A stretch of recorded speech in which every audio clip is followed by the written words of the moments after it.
Assalamualaikum warahmatullahi wabarakatuh. Oke, anak-anak, sebelum kita memulai pembelajaran, marilah kita berdoa terlebih dahulu. Dipimpin oleh salah satu siswa ya. Oke, saya persilakan. Bismillahirrahmanirrahim. Amin. Oke, bagaimana kabar kalian anak-anak? Ibu harap kalian selalu sehat dan tetap semangat ya, walaupun pembelajaran kita saat ini dilakukan di rumah masing-masing. Tetapi tidak membuat anak-anak untuk malas belajar ya. Tetap semangat ya, walaupun belajarnya di rumah. Oke. Nah, kemarin sudah belajar apa ya sama Ibu Aminah? Oke, nah sebelum memulai pembelajaran, Ibu akan bertanya dulu nih, apakah di daerah tempat tinggal kalian itu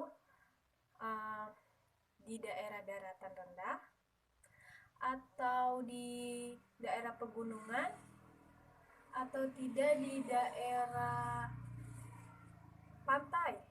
Ada tidak? Nah, jika iya, bagaimana uh, pekerjaan di daerah kalian? Oke, nah pasti sudah ada bayangan kan hari ini kita akan belajar apa?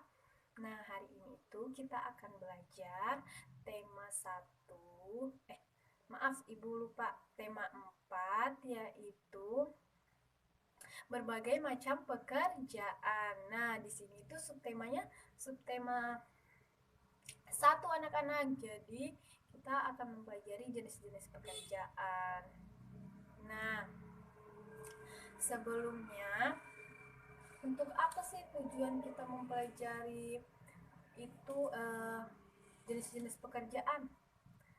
Agar kita dapat mengetahui, membedakan jenis pekerjaan yang ada di daerah pegunungan, daerah daratan rendah maupun di daerah pantai itu seperti apa.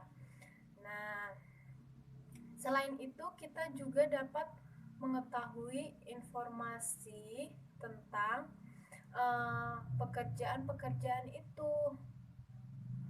Informasinya itu seperti pekerjaannya seperti apa, yang mereka lakukan apa. Seperti itu ya anak-anak. Nah, jadi sebelum memulai pembelajaran,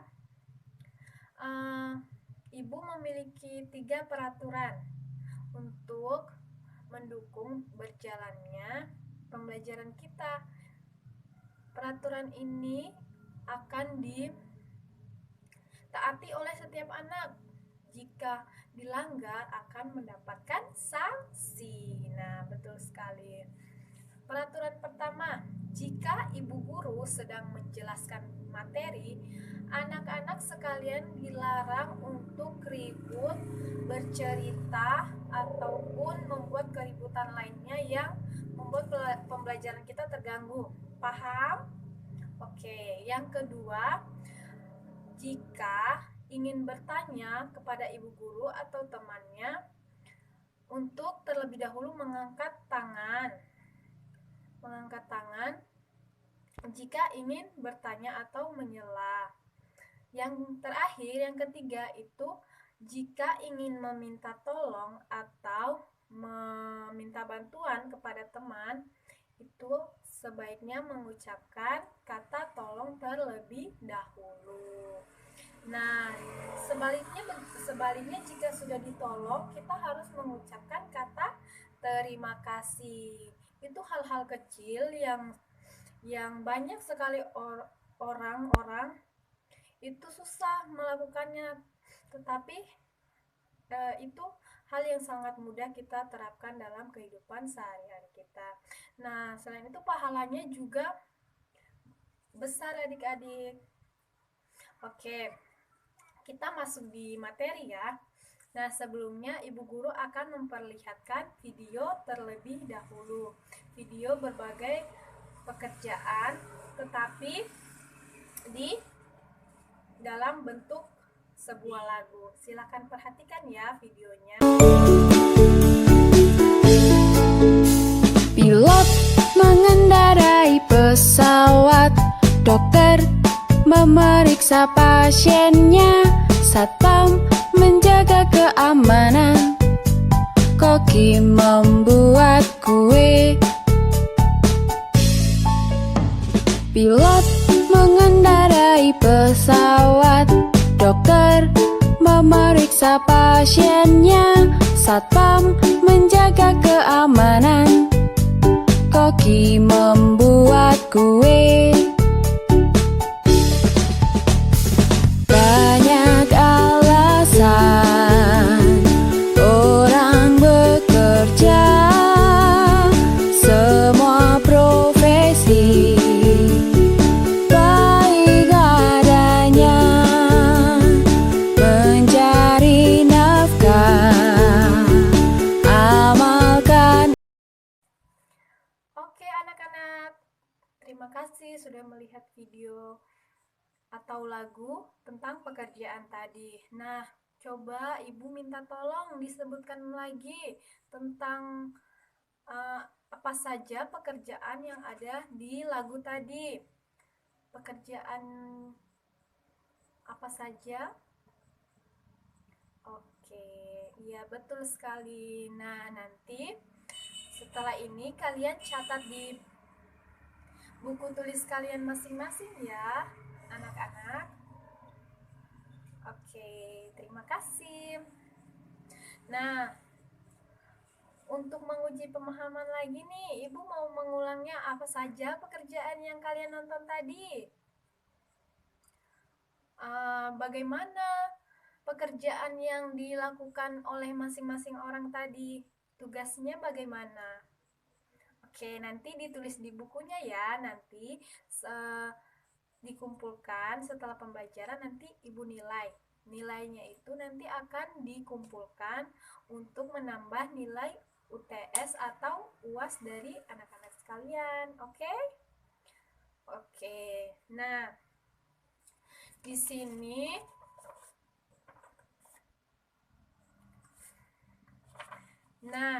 di Indonesia atau di daerah tempat tinggal kita ini itu pekerjaannya itu berbagai macam. Di daratan rendah atau di daerah pegunungan atau di daerah pantai itu sangat berbeda anak-anak pekerjaannya. Misalnya nih, Ibu kasih contoh.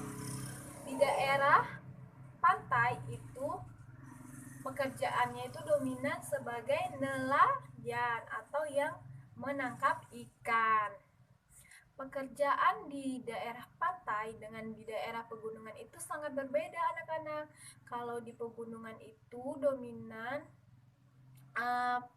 perkebunan. Contohnya perkebunan teh, perkebunan jagung, perkebunan jati, masih banyak lagi yang di gunung ya. Nah, sedangkan yang di daratan rendah itu seperti kita lihat ada yang sebagai petani,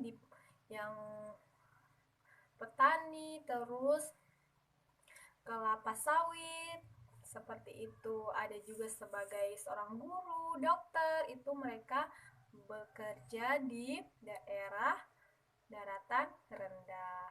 Nah, di daerah di daerah pegunungan itu kan pekebun, contohnya pekebun teh ya, perkebunan teh. Nah, di sana itu kenapa teh harus tumbuh di daerah pegunungan? Karena teh itu membutuhkan udara yang sejuk. Dia hanya tumbuh di daerah pegunungan. Di sini Ibu memiliki mind mapping tentang langkah-langkah membuat teh. Pasti adik-adik suka teh ya di rumah. Nah, di sini itu Ibu memiliki mind mapping tentang pembuatan teh. Nah, jadi yang pertama di sini itu teh itu masih dalam bentuk dedaunan yang dipetik oleh petani perkebunan teh. Nah, yang nantinya dikumpulkan. Hasil yang mereka kumpulkan tadi, adik-adik, kemudian mereka potong di pabrik menggunakan mesin. Nah, setelah dipotong-potong, kemudian dijemur. Setelah dijemur itu, jika sudah kering, lalu dibungkus atau di packing sesuai dengan ukurannya. Nah, yang selanjutnya, teh yang sudah jadi tadi itu diperjualbelikan melalui distributor yang menyalurkan ke warung-warung atau toko-toko yang membutuhkan teh tadi. Nah, cara kita kalau di rumah itu tinggal diseduh menggunakan air panas adik-adik. Lalu ditambahkan sedikit gula agar tidak terlalu pahit. Nah, tadi kan ibu sudah kasih langkah-langkah untuk mengelola atau membuat teh. Tolong nanti ditulis di bukunya ya agar dipelajari lagi di rumah masing-masing. Nah, anak-anak tadi kan kalian sudah melihat tentang mind mapping tentang langkah-langkah membuat atau mengolah tumbuhan teh. Nah, kalian sudah tahu tidak tentang penjelasan tentang tumbuhan teh itu? Untuk lebih jelasnya kita lihat ya gambar ini.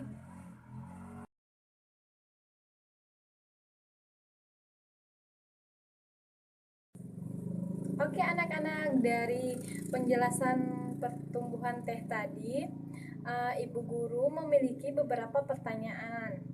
Nah, pertanyaan yang pertama, nanti dicatat ya di bukunya. Pertanyaan pertama, apa saja manfaat dari tumbuhan teh? Sudah. Yang kedua, kira-kira di mana saja teh dapat tumbuh? Oke, yang ketiga, pekerjaan apa saja yang terlibat sehingga teh itu dapat sampai ke konsumen? Nanti dicatat ya di bukunya.